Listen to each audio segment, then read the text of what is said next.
उत्तराखंड से अपनी लंबी यात्रा की ओर बढ़ती निर्मल, क्लांत और शांत जीवनदायिनी गंगा।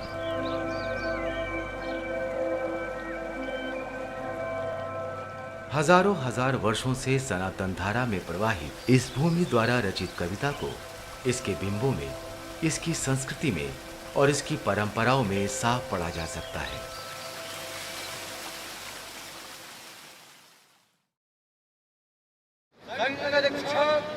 जरूरत है आपदाओं से जूझते इस प्रदेश के मनोबल को वापस उठाने की।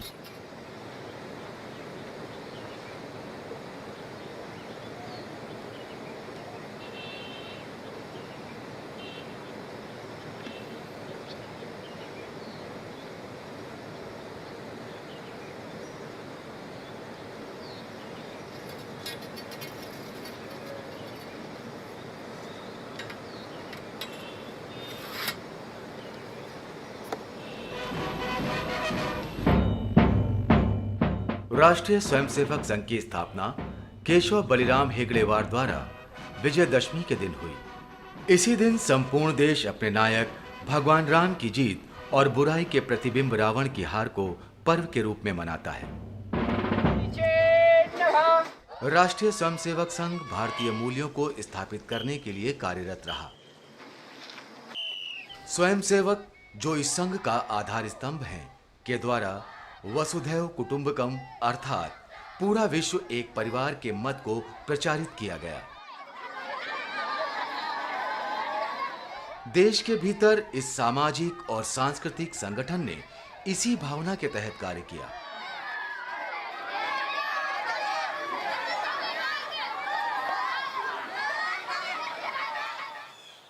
समाज में समय समय पर दैवीय आपदा जब आते हैं तो स्वाभाविक रूप से जनता की सेवा करना, उनके राहत कार्य पहुंचाना, उनको उस संकट से पार कराना, यह एक काम स्वाभाविक रूप से समाज में लोगों को करना चाहिए, ऐसे हम मानते हैं। इसलिए स्वयंसेवक का तत्पर होकर तुरंत वहाँ दौड़ता है। हम कहते हैं का संघ के अंदर गीत की पंक्ति है, देश हमें देता है सब कुछ, हम भी कुछ देना सीखे। तो इसलिए देश हमको इतना सब देता है तो हमें स्वाभाविक रूप से उस ऋण को चुकाना है। राष्ट्रीय स्वयंसेवक संघ के अंदर स्वाभाविक रूप से समाज के सब वर्ग आते हैं और इसलिए संघ के अंदर जो श्रमिक है, श्रम को करने वाले लोग हैं, उनका भी उसी प्रकार का समावेश है।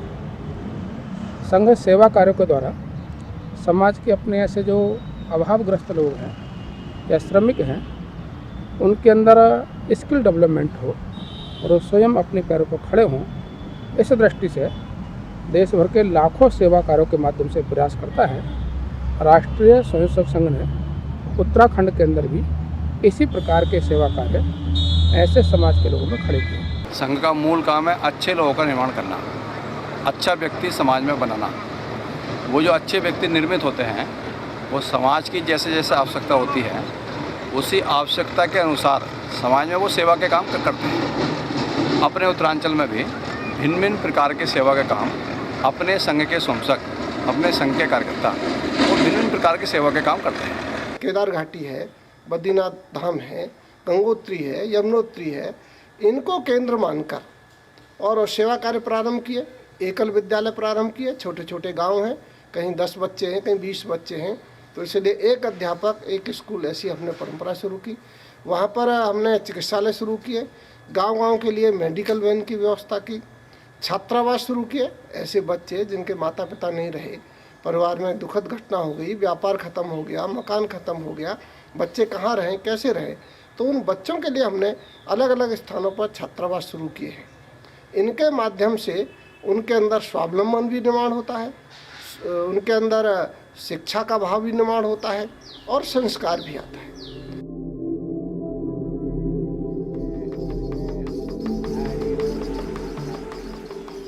ये यात्रा उन तमाम जनजातीय एवं सीमांत क्षेत्रों से गुजरते हुए समझने की कोशिश करेगी उत्तराखंड में राष्ट्रीय स्वयंसेवक संघ की प्रेरणा से चल रहे सेवा कार्यों के सामाजिक एवं सांस्कृतिक निहितार्थ को, जिसके माध्यम से समाज के अंतिम पायदान पर खड़े प्राणी को भी मुख्य धारा से जोड़ने का प्रयास किया जाता है।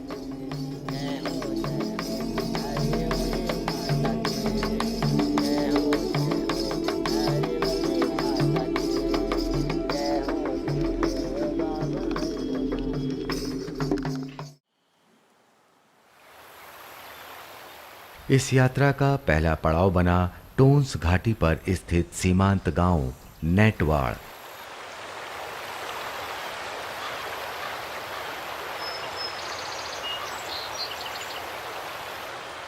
कृषि प्रधान इस क्षेत्र के ये लोग अपने आप को कर्ण का वंशज कहते हैं।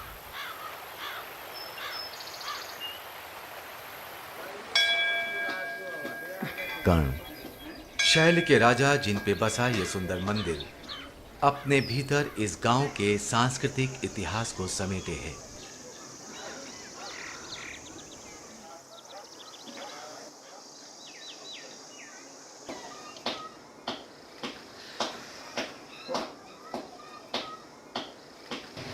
गांव ऐसे हैं जो वास्तव में सड़क से बहुत दूर जिनका अस्तित्व है। वहाँ के लोगों की जीविका केवल भेड़ पालन, बकरी पालन यही है। बहुत कम मात्रा में खेती होती है या फिर सेब के बाग हैं। शिक्षा वहाँ पर इतना अच्छा जो है, हम नहीं कह सकते कि शिक्षा बहुत अधिक वहाँ पर चल रही है। तो डॉक्टर साहब के ही निर्देशन पर वहाँ पे छात्रावास प्रारंभ किया गया और एक 6ठी क्लास से लेकर 8वीं क्लास तक का विद्या मंदिर प्रारंभ किया गया।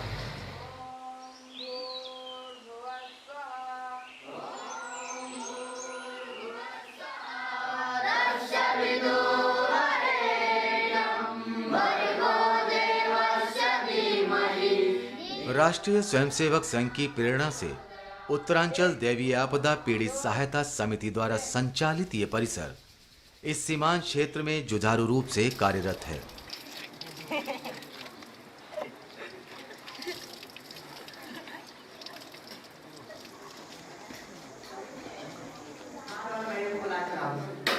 आसपास के गांवों में शिक्षा और सेवा का एकमात्र केंद्र जो 47 से ज्यादा छात्रों के लिए स्थायी छात्रावास और भोजन की व्यवस्था किए हुए है। व्यवस्था और अनुशासन इन छात्रों के भीतर मानवीय गुणों का निर्माण करते हैं एवं इनको अपने भविष्य के लिए प्रेरित भी।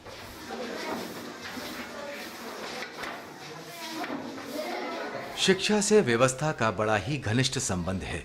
एक शिक्षित व्यक्ति अपने क्षेत्र में सुधार के साथ साथ नई व्यवस्थाओं को भी जन्म देता है। एक विद्यालय की जरूरत व्यवस्थाओं से पिछड़े इस क्षेत्र के लिए वर्ष 2006 में पूरी हुई। इस प्रकल्प को यहाँ पर नेटवाड़ में स्थापित और संचालित करने का जो ध्येय था वो ये था कि ये जो क्षेत्र है, ये पिछड़ा क्षेत्र है। यहाँ पर जीवन की मूलभूत जो सुविधाएं हैं उनका नितांत अभाव है, जैसे स्वास्थ्य, शिक्षा, संचार, यातायात। आज भी इस क्षेत्र में लोग 25 से 30-35 किलोमीटर तक पैदल चल करके अपने नित्य प्रति दैनिक जीवन की वस्तुओं को अपनी पीठ पर ढो करके ले जाते हैं। और सीमांत और गरीब क्षेत्र हैं। हम गरीब परिवार के बालकों को यहाँ पर ला करके उनको शिक्षा के माध्यम से सशक्त और चरित्रवान बना करके देश, समाज और राष्ट्र के लिए उनका योगदान हो और वो सशक्त बन करके देश के लिए अपना योगदान प्रदान करे। इसी उद्देश्य से ये दानवीर कर्ण सेवाश्रम प्रकल्प नेटवाड़ में हम सब लोग संचालित कर रहे हैं। इस यात्रा का अगला पड़ाव है उत्तर काशी जिले का मनेरी गांव। उत्तर काशी आज 1991 के भूकंप के भयावह त्रासदी को भूलता हुआ आगे बढ़ चुका है, मगर एक पूरी पीढ़ी के मानसिक पटल पर वो आपदा हमेशा के लिए अंकित हो गई।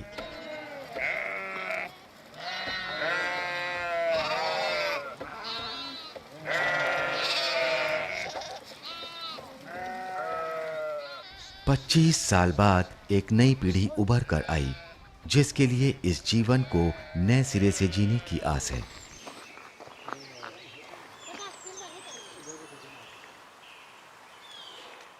जिले के इस झामक गांव को 1991 के भूकंप में सबसे ज्यादा क्षति पहुंची थी। त्रासदी की वो छवियां आज भी इस गांव में देखी जा सकती हैं। उस त्रासदी से इस गांव के हर परिवार ने अपना एक सदस्य खो दिया।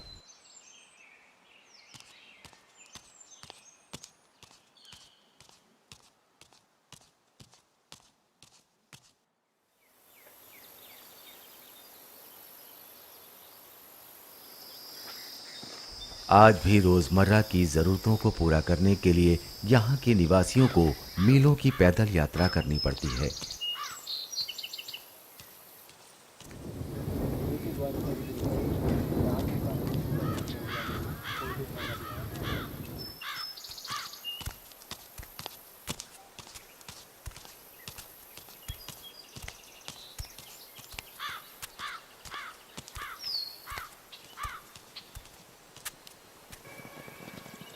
आज यहाँ पर रहने वाली जनता अपने और अपनी आने वाली पीढ़ी के लिए एक नया सवेरा खोज रही है।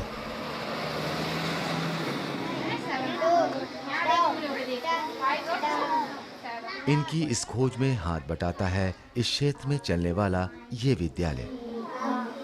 मैं इस विद्यालय की प्रधानाचार्य हूँ। ये विद्यालय चलता है शिशु से लेकर चतुर्थ तक चलता है। ये हमारा स्कूल जो चलता है ये देवी आपदा पीड़ित से इसका सहयोग होता है। थोड़ा बहुत सहयोग यहाँ से होता है। थोड़ा बहुत हमारा जो विद्यालय में बच्चों की फीस वगैरह आती है उससे हमारा ये विद्यालय चलता है। हमारे यहाँ तो 25 छात्र हैं और 4 हम स्टाफ में हमारे 4 टीचर्स। हमारे आसपास के क्षेत्र में 8 विद्यालय और हैं। 9वां हमारा है। 9 विद्यालय हमारे पूरे। ये 10 किलोमीटर की दूरी में और भी विद्यालय हैं जो जैसे पटवाड़ी साइड में और जगह हैं। ये हमारा और इस क्षेत्र में हमारा इस जगह पे हमारा ये विद्यालय चलता है।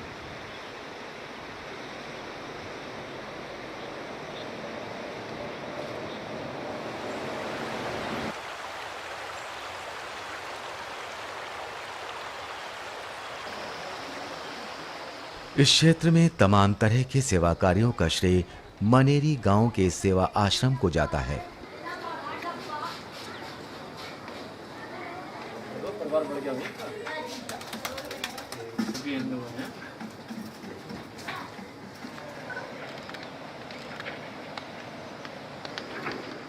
पच्चीस साल में इस परिसर ने अपने आप को लोगों तक पहुंचाया और फैलाया। आज 3 बीघे में फैले इस सेवा आश्रम में 60 से ज्यादा छात्र स्थायी रूप से रहते हुए शिक्षा ग्रहण करते हैं। इस सेवा परिसर के पीछे अनेक स्वयंसेवकों ने आज इस आश्रम को लोगों के बीच इस मुकाम तक पहुंचाया है जहां पर लोगों के भीतर का विश्वास इस परिसर के साथ साथ खड़ा है। 1991 7 जुलाई को ही मेरी शादी हुई थी। तब भूकंप आया था। तब उस वक्त हम नैनीताल में थे तो नैनीताल से यहाँ भी जा गया।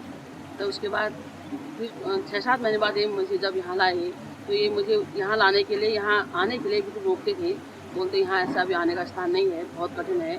जहाँ हम रह रहे हैं वहाँ लाशें पड़ी हैं। हम रात दिन जो है गिनती कोई हिसाब नहीं है, मतलब जलाने का कोई हिसाब नहीं, सीधे हम गंगा जी में डाल रहे हैं। ऐसे दृश्य में अभी आपको आना उचित नहीं है। तो बस 7 महीने बाद जब मैं यहाँ आई जुलाई में तो उस वक्त ये सारी एक स्थान है क्या कहते हैं पुल के पास, वहाँ पर इनका टेंट लगा हुआ था। वहीं सभी कार्यकर्ता रहने की व्यवस्था थी। और टेंट कैसा था, उसके चारों ओर भालू, शेर, सांप, अजगर कुछ भी आया करते थे। तो टेंट के अंदर सोते नहीं थे, ना रहते थे, ना मात्र थोड़ा छाया के लिए अंदर बैठते थे। रात को भी जागा रहना पड़ा था। चारों ओर टेंट के चारों ओर नाली खोदे गई थी, उसमें बड़े बड़े सर्प है, कीड़े हैं, मकोड़े हैं, ऐसे आएगा थे। कठिन जोन था। ये जो हम यहाँ पर आज जो ये ज़मीन है जिस पर अपने भवन बने हैं, ये जगह एक साथ नहीं मिली। शुरुआती दौर में सिर्फ एक कार्यालय खोला राहत के लिए, लेकिन ये धीरे जैसी आवश्यकता बढ़ती गई, इतना अपने पास धन भी नहीं था, वैसे वैसे हम इसको बनाते गए। और आज हम इस स्थिति पर पहुंच चुके हैं कि अपना इस क्षेत्र में कोई भी काम होता है, वो चाहे संघ का हो, चाहे विद्या भारती का हो, चाहे दैवी आपदा का भी हो, हमें किसी भी गांव में जाने से कोई परेशानी नहीं। आज हमारा कार्यकर्ता प्रत्येक गांव में है, वहाँ चाहे एकल विद्यालय के माध्यम से है या विद्या भारती के माध्यम से है या संघ के माध्यम से है। लेकिन आज हमारे पास जो पूर्व में कभी लाल घाटी के नाम से जानी जाती थी, वो आज भगवा घाटी हो चुकी है। इस सेवा आश्रम के आधार स्तंभ रहे डॉक्टर नित्यानंद जी ने इसी कमरे में रहते हुए अपना पूरा जीवन इन पहाड़ियों के लिए समर्पित कर दिया। इसी समर्पण ने उन्हें जो दूरदर्शिता प्रदान करी, वही कारण बना इस भूकंप निरोधी भवन के निर्माण में।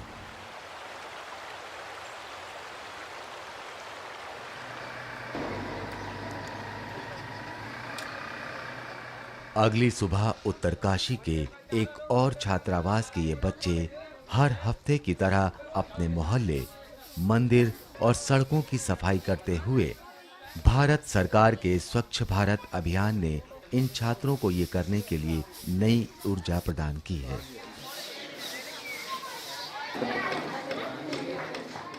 – 2005 में बना ये छात्रावास आज 76 छात्रों का निवास स्थल है, जहां पर ये अपना छात्र जीवन व्यतीत करते हुए शिक्षा भी ग्रहण करते हैं। यहाँ पर रहने वाले एवं पढ़ने वाले सभी छात्र पर्वतीय क्षेत्र के उन गांवों से आते हैं जिनकी ऊंचाई समुद्र तल से 8000 फुट ज्यादा है। इसमें आप लोग क्या करेंगे, क्लिक करेंगे और हमारा एमएस एक्सेल खुल जाएगा। इसमें हम लोग क्या करेंगे, एंटर मारेंगे। ठीक है। परिसर के इस खाली स्थान पर नया भवन प्रस्तावित है, क्योंकि पर्वतीय क्षेत्र में पुनर्वास की जरूरतें लगातार बनी रहती हैं।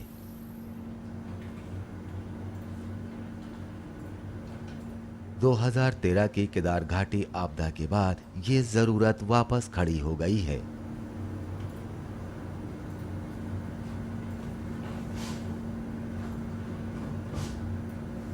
यात्रा का अगला पायदान बना टिहरी, जहां 2013 की आपदा के बाद नया छात्रावास बनाया गया। धीरे धीरे देश हमारा आगे बढ़ता जाता है, अनेकता में ऐक्य मंत्र को जन जन फिर अपनाता है। धीरे धीरे देश हमारा आगे बढ़ता जाता है, जाति प्रांत और वर्ग भेद के भ्रम को दूर मिटाना है।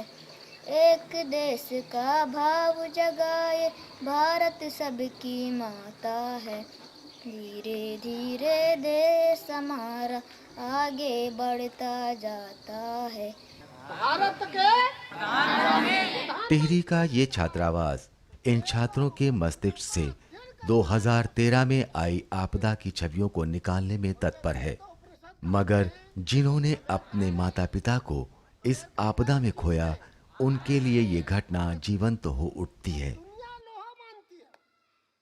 आपदा के समय पापा जी की डेथ हुई केदारनाथ में, और आपदा के बाद अप्रैल 2014 में मैं छात्रावास में आया और श्रीमती आसन होटल हमारे यहाँ की केदारनाथ विधानसभा की पूर्व विधायक थे, उनके द्वारा मैं यहाँ आया और अप्रैल 2014 से ये पहली 12 के बाद BSc करूँगा, उसके बाद आगे बस आगे। तो पहले मैं अपनी पढ़ाई पूरी करूँगा और ये सोच है मेरी कि मतलब अच्छा पढ़ूँगा, और मैं वर्तमान समय में मतलब काफ़ी अच्छा स्तर पे हूँ, मतलब अच्छी पढ़ाई कर रहा हूँ और आगे भी यही करूँगा।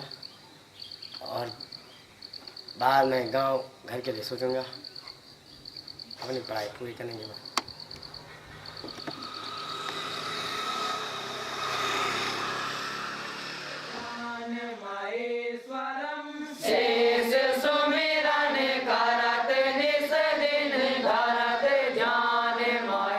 त्रासदी के बाद राष्ट्रीय स्वयंसेवक संघ ने इन छात्रों के भीतर उत्साह के उस भाव को जन्म दिया है जिसको ये छात्र त्रासदी के बाद पीछे छोड़ चुके थे। आज एक नई सुबह इनके इंतजार में है।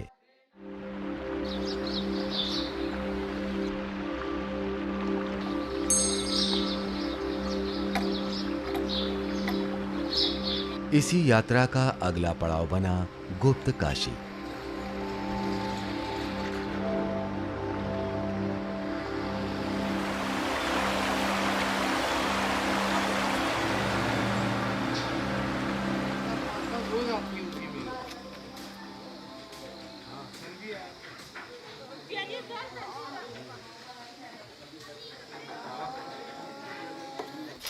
ये चिकित्सा इकाई 2013 की आपदा के बाद बनाई गई।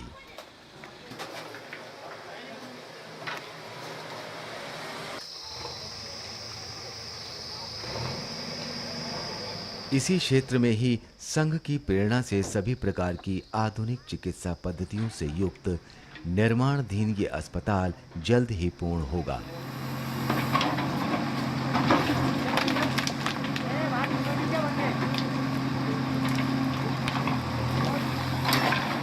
जिसके बाद ये सेवा भाव से इस क्षेत्र की जनता के लिए कार्य करता रहेगा।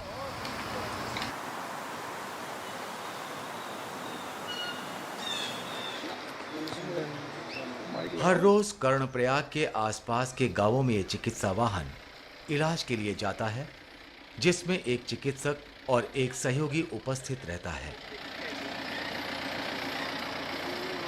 हम लोग जो है गांव में निःशुल्क चिकित्सा सेवा देते हैं और हफ्ते में हमारे 6 कैंप लगते हैं, जो कि अलग अलग स्थानों पे हैं। जिन गांवों में दवाई की सुविधा नहीं है उन जगहों पे हम दवाइयाँ वितरित करते हैं।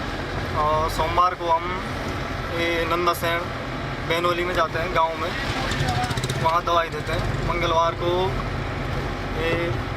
सिदोली में जाते हैं और बुधवार को बैनीताल, बृहस्पतिवार को खेत गदेरा, शुक्रवार को नैनीसैण और शनिवार को कुमेड़ा गांव में।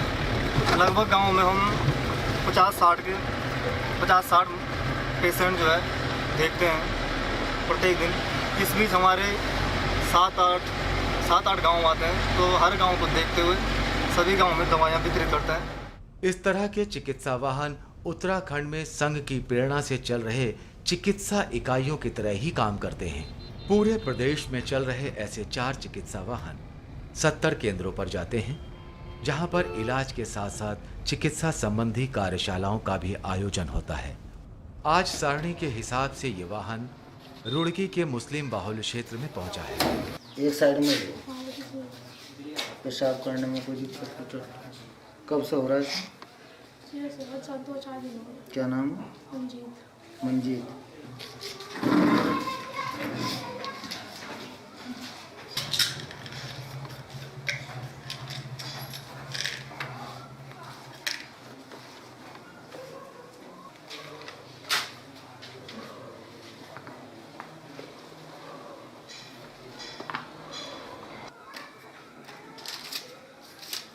वो कहाँ मारा निशान?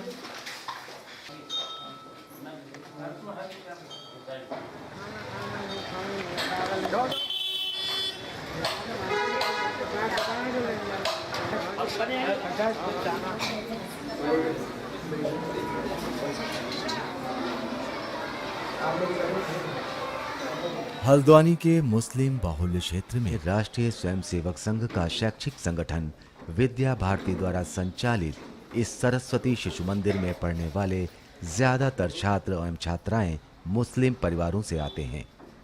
बाकी सभी परिसरों की तरह यहाँ पर भी इन बच्चों की औपचारिक शिक्षा के साथ साथ नैतिक शिक्षा पर भी ध्यान दिया जाता है।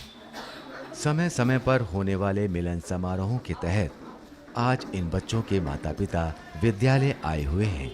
हमारे परिवार के यहाँ पर जो है 5 बच्चे पढ़ते हैं। 2 बच्चे मेरे पढ़ते हैं, दोनों बेटियाँ हैं मेरी, एक यूकेजी में है, एक 5th में है, और एक बच्चे हमारे छोटे भाई की पढ़ती है, नर्सरी में है वो अभी, और 2 बच्चे बड़े भाई के पढ़ते हैं, लड़ते हैं।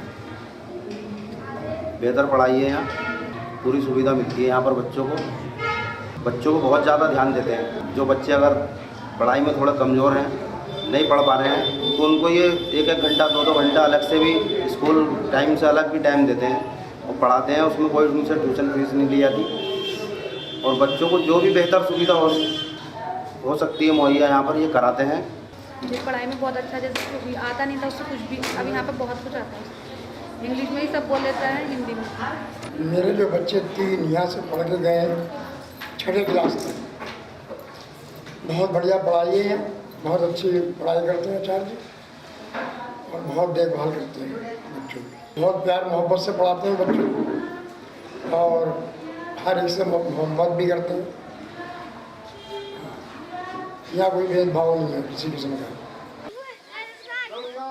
माता की भारत माता की भारत माता की देश के शहीदों की देश के शहीदों की देश के शहीदों की देश के शहीदों की भारत माता की। गुप्त काशी के इस छात्रावास को 2013 की भयानक त्रासदी के बाद बनाया गया, जहां पर रहने वाले ये बच्चे लगन और मेहनत से अपना जीवन व्यतीत कर रहे हैं।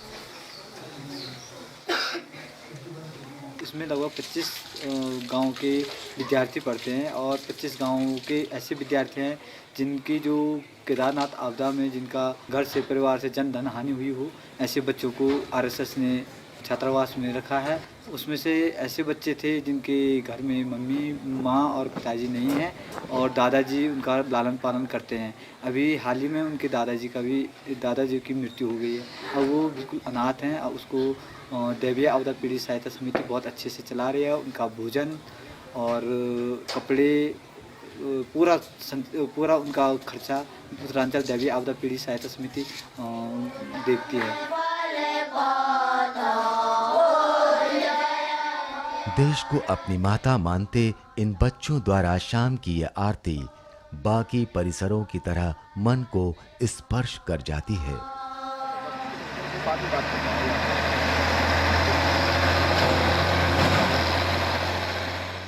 और अब ये यात्रा चल पड़ी इस देश के आखिरी गांव माना।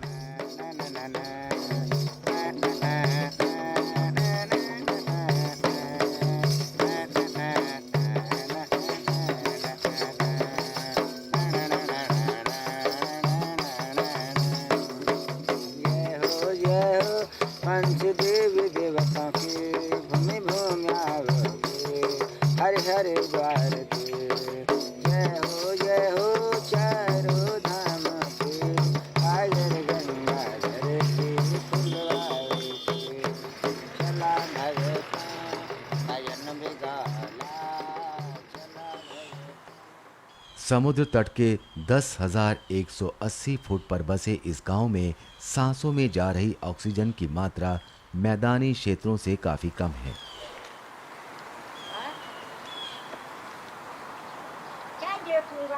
हरियाली घट चुकी है और गांव ज्यादा दूरियों पर बसे हैं।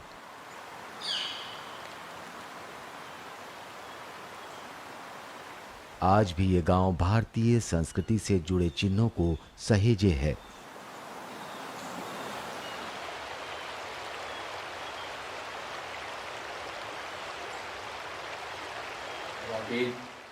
और आप जन्म होते ही विशाल हो गए थे, बड़े हो गए थे, इसलिए आपका नाम पड़ा व्यास। काला स्वरूप होने के कारण आपका नाम पड़ा कृष्ण। और बैतुआ और जमुना के द्वीप में आपका जन्म हुआ, इसलिए आपका नाम पड़ा द्वैपायन।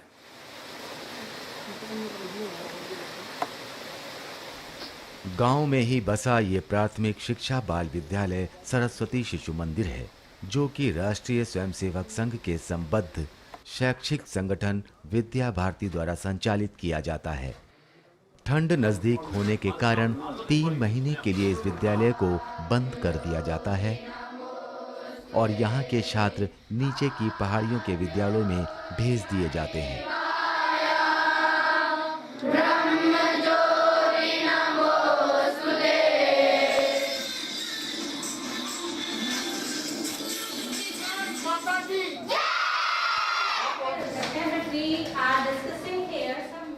उत्तराखंड में विद्या भारती के 772 विद्यालय कार्यरत हैं, जिसमें 1,21,621 छात्र एवं छात्राएं शिक्षा ग्रहण करते हैं। इसके विद्यालयों की शाखाएं सुदूरवर्ती सीमांत गांव एवं जनजातीय क्षेत्रों में भी हैं।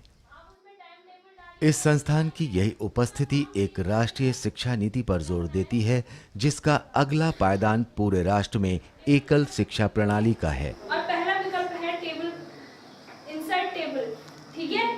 उसमें क्लिक करने से एक टेबल बनाने की विधि है। उत्तराखंड में विद्या भारती के इसी फैलाव ने इस प्रदेश को आपदाओं से जूझने में मदद की। सामान्यतः विद्या भारती के कार्य की रचना ऐसी है कि उत्तराखंड के हर छोटे से छोटे स्थान का संबंध विद्या भारती के विद्यालयों के साथ है। विद्या भारती के एक सारे देश में एक नेटवर्किंग है। उत्तरकाशी में अगर कोई भूकंप आया या त्रासदी हुई तो कन्याकुमारी के केंद्र से भी के आसपास जो विद्यालय चलते हैं उनका भी सहयोग आया। कच्छ में विद्यालय चलता होगा वहाँ से भी सहयोग आया। तो वो है, और फिर बाहर से आने वाले लोग भी सहयोग करने के लिए आते हैं, तो जिन पर विश्वास होता है कि सहयोग दिया जा रहा है ठीक प्रकार से जाएगा, उसमें सहयोग करते हैं। मैदानी इलाकों में पहुंचने से पहले पर्वतीय क्षेत्र का आखिरी पड़ाव बना माकटी पोखरी में जौनसारी जनजाति के बच्चों का एक छात्रावास।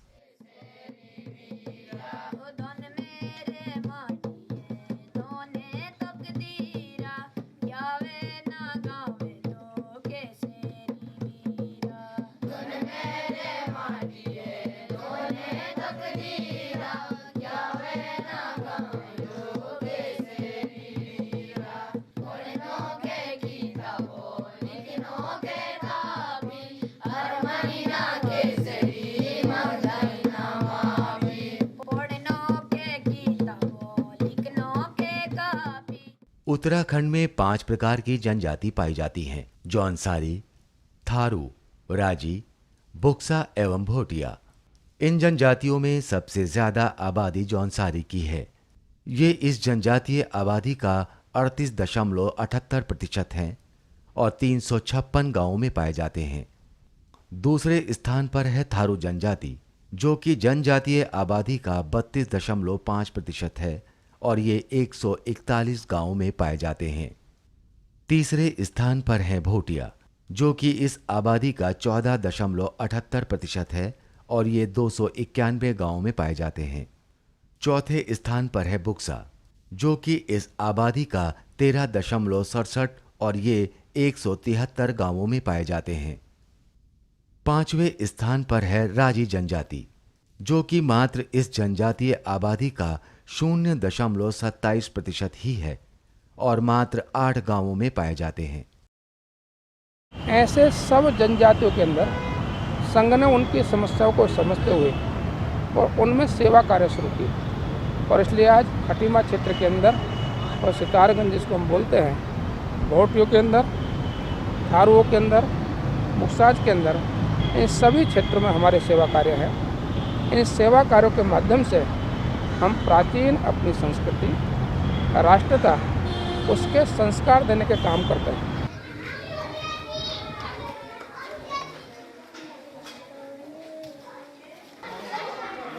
यह स्थान जो है शहरी क्षेत्रों से दूर, और यहाँ पर जो यातायात की सुविधाएं हैं काफ़ी कम हैं, और लोगों की जो आर्थिक स्थितियाँ भी जो है अच्छी नहीं हैं। और यहाँ पर जो ये छात्रावास जो संचालित किया जा रहा है उत्तरांचल उत्थान परिषद के द्वारा संचालित है, और ये जो जनजाति प्रकल्प है, यहाँ पर जौनसारी नामक जो जनजाति के लोग जो यहाँ पर रहते हैं, और यहाँ पर शिक्षा का प्रचार प्रसार और इनको संस्कारित करना जो है यहाँ की जो इस छात्रावास है इसका मुख्य उद्देश्य है, ताकि ये लोग भी जो है अन्य जो क्षेत्रों के लोग हैं उनके स्तर तक जो इनको लाया जा सके।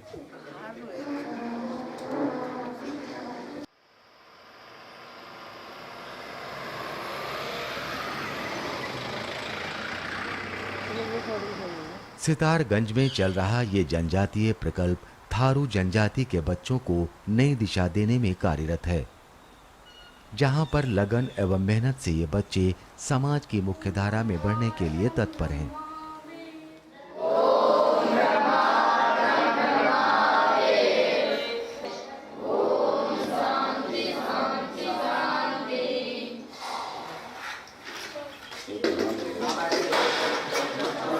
जो थारू जनजाति है ये विशेष रूप से महाराणा प्रताप के वंश रखने को मानते हैं।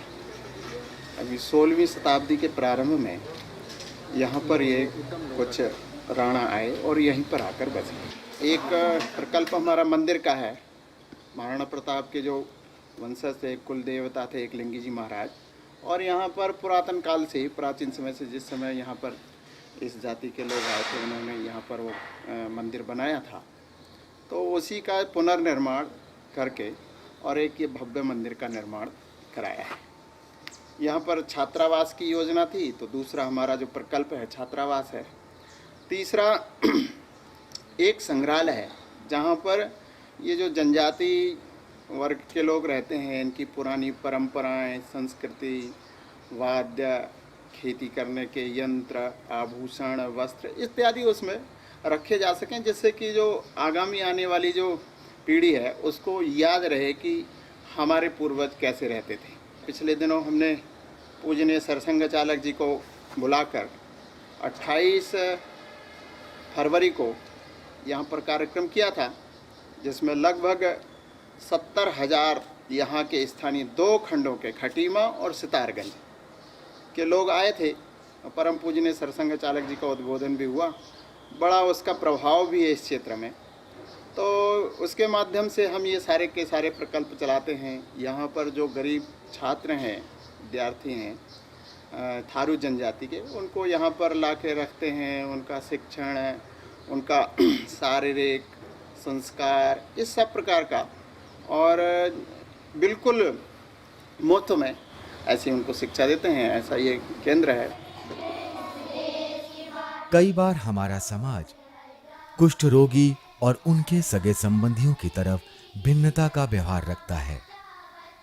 ये दूधिया बाबा छात्रावास ऐसे ही कुष्ठ रोगियों की मासूम बेटियों को समाज में उनका हक दिलाता है और मुख्य धारा से जोड़ता है।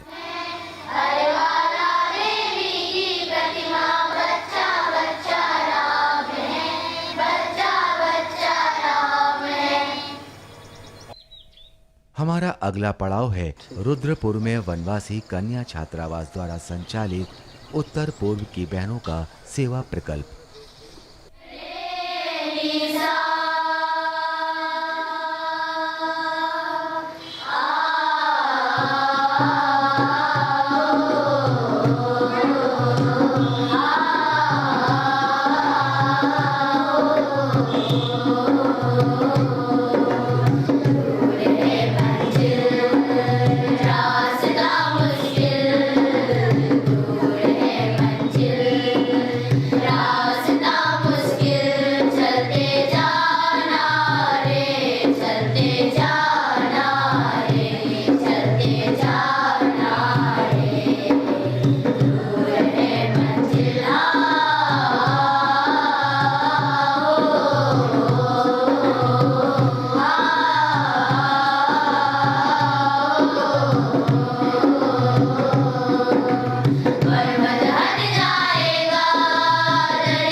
उत्तराखंड की राजधानी देहरादून में सेवा भारती द्वारा संचालित ये बहुआयामी परिसर समाज में औरतों के उत्थान के लिए कार्यरत है।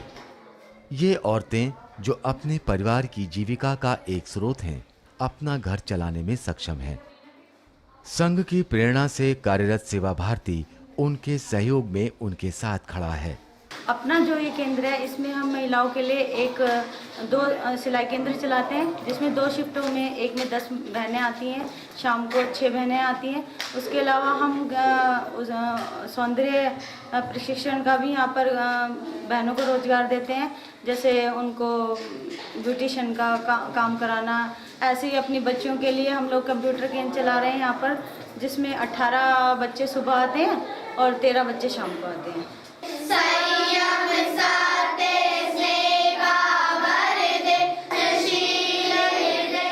सेवा भारती का मूल उद्देश्य समाज के भीतर की जरूरतमंदों के लिए सेवा कार्य करना है।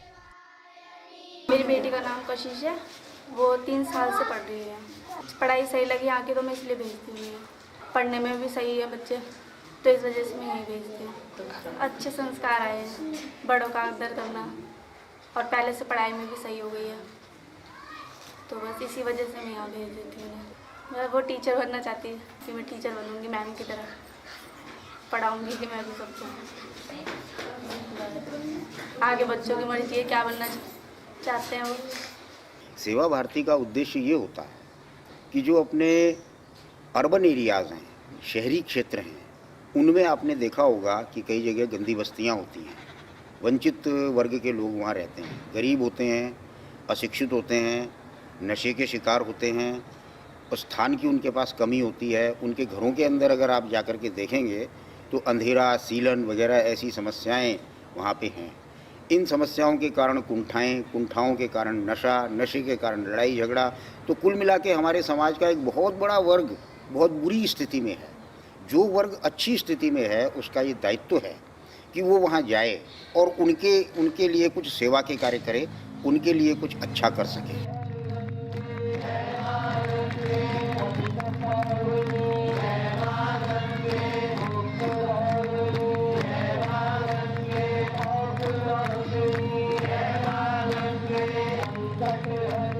इस यात्रा का गंतव्य बना हरिद्वार में बसा मां गंगा का ये तट, जहां पहुंचते हुए वो अपनी गति धीमी कर देती हैं। शायद हर साल पर्वतीय क्षेत्र में हो रही त्रासदियों की निराशा के कारण।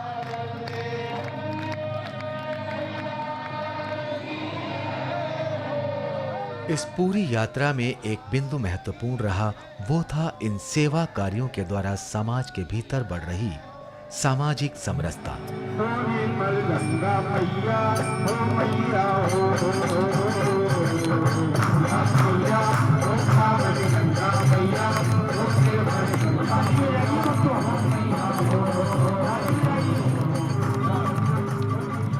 जहां ये सेवा कार्य जातीय, धर्म और वर्णभेद को जड़ से मिटाते हैं और वो एका पैदा करते हैं जो मां गंगा के इस पावन तट पर रोज देखने को मिलता है।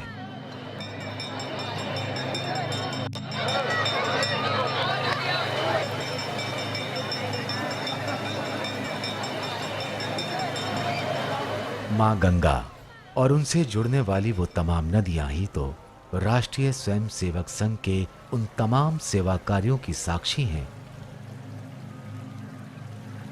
जो इन्हीं के द्वारा दिए गए जीवन में प्रवाह पैदा करते हैं एवं मन और कर्म से लगातार बढ़ते रहने की जिजीविषा भी।